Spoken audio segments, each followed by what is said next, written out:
Eu gostaria de conversar com você nesse momento sobre o livro de Filemon. E como o livro de Filemon é um dos livros mais lindos na Bíblia, pelo fato da sua historicidade, do seu contexto teológico, cultural, social, ele é um livro que resume-se apenas em um capítulo.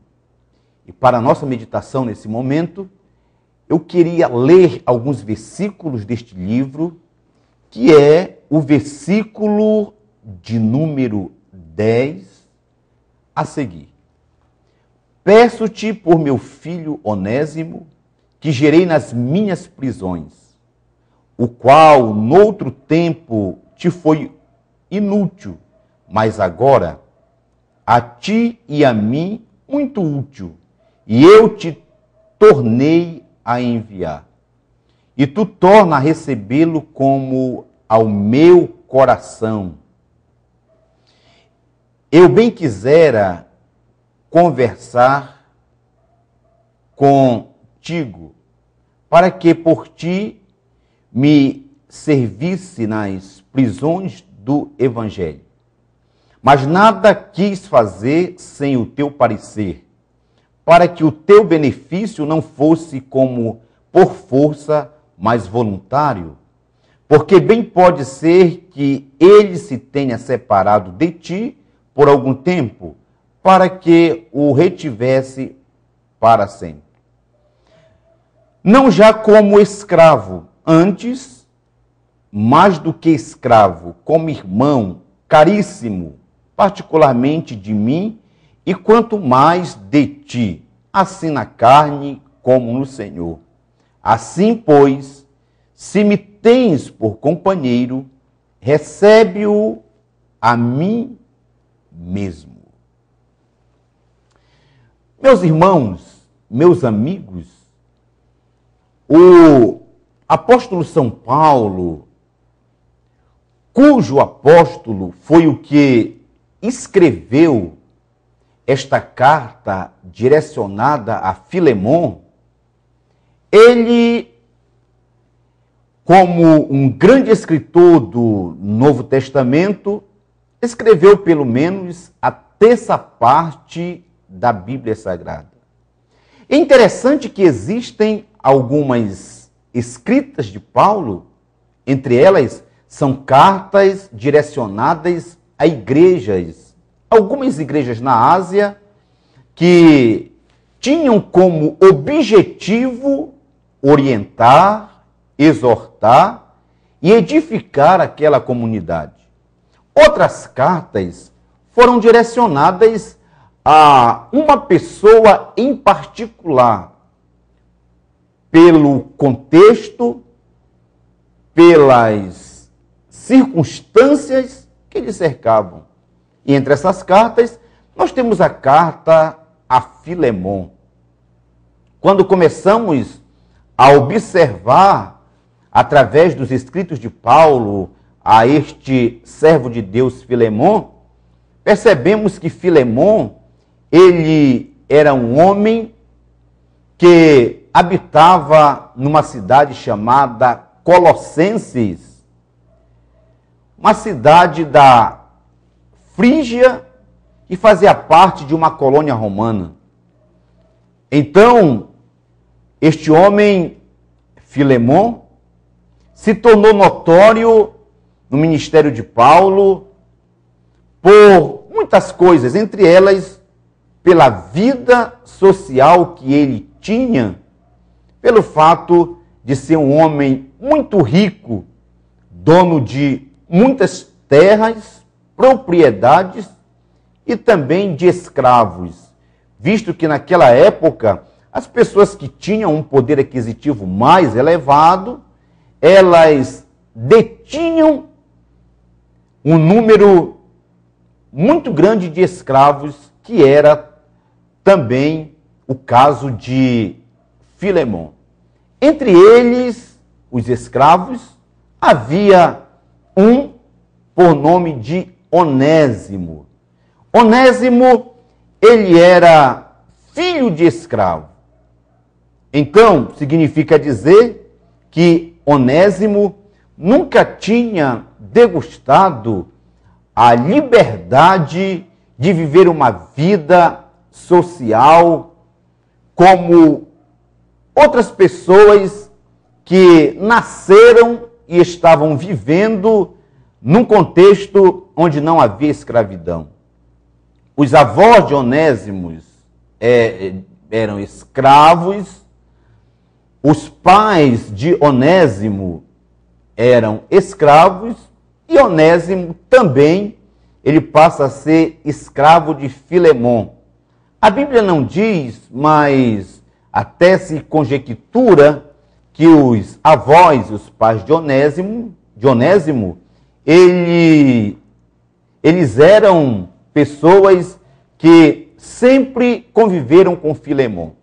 Muito bem, meus irmãos, meus amigos, a Bíblia Sagrada nos relata que, uma certa ocasião, Onésimo, ele deixa a companhia de Filemon e deixou de uma forma desagradável pelo fato de ter furtado alguma coisa de Filemon e procurado experimentar a vida na cidade grande, num contexto mais elevado socialmente falando. E ele vai e procura subterfúgio em Roma. Quem sabe em Roma, ao chegar, jovem, conhecendo novos amigos, fazendo novas amizades, ali Onésimo, ele consegue se situar com pessoas de índoles diferentes, de caráter comprometido. De uma certa forma ou de outra, acontece uma situação na vida de Onésimo e ele vai parar na prisão. É detido pelos guardas, pelas autoridades de Roma. Lá na prisão, ele conhece o apóstolo Paulo. Paulo estava preso e é bom esclarecer que o apóstolo Paulo, todas as vezes que ele era detido, ele tinha como o ideal pregar o evangelho e, por causa da perseguição do evangelho, ele muitas vezes foi detido e a razão primordial, ou a única razão, era porque ele era defensor do evangelho. Algumas lições importantes nós aprendemos nesse texto. Em primeiro lugar, nós observamos que o apóstolo Paulo mostra que o evangelho ele é contra a cultura que vivenciamos. Quando o apóstolo Paulo vivia pregando o evangelho, o contexto que ele estava inserido, a Bíblia nos mostra que era um contexto onde os senhores tinham escravos e estes tratavam com rigidez, de forma muito déspota, os seus súditos, os seus escravos. No entanto, as cartas paulinas, elas são cartas que, quando o apóstolo Paulo trata deste assunto, ele é contra o posicionamento de hostilizar as pessoas, principalmente os senhores, os seus escravos. Às vezes eu fico pensando que muitas pessoas querem desmistificar as verdades do evangelho, como observamos hoje nos dias odiernos. Algumas pessoas que estão na mídia, estão no auge, elas aceitam a Jesus como Salvador, mas querem continuar com a mesma vida que antes tinham. Eu tive a oportunidade de ir várias vezes e até morar num estado do nosso país. E nesse estado tem uma cidade que eles ainda mantêm uma cultura. E essa cultura, um dos predicados da cultura, é que todo mundo pode beber à vontade, bebida forte, o conhecido chopp que eles chamam. E ali, às vezes, as pessoas aceitavam a Jesus como Salvador, mas elas queriam continuar se embriagando com aquela bebida. E elas tinham como justificativa que aquilo era algo cultural, que vinha de pais para filhos. Eles não poderiam abrir mão dessa cultura. No meio artístico não é diferente.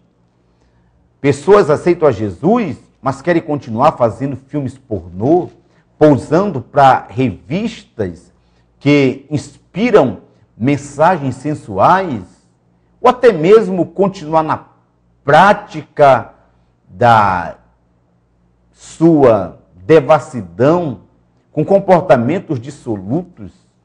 Meus irmãos, mas o Evangelho é contra a cultura. Existem princípios na Bíblia que são axiomáticos, princípios irrefutáveis.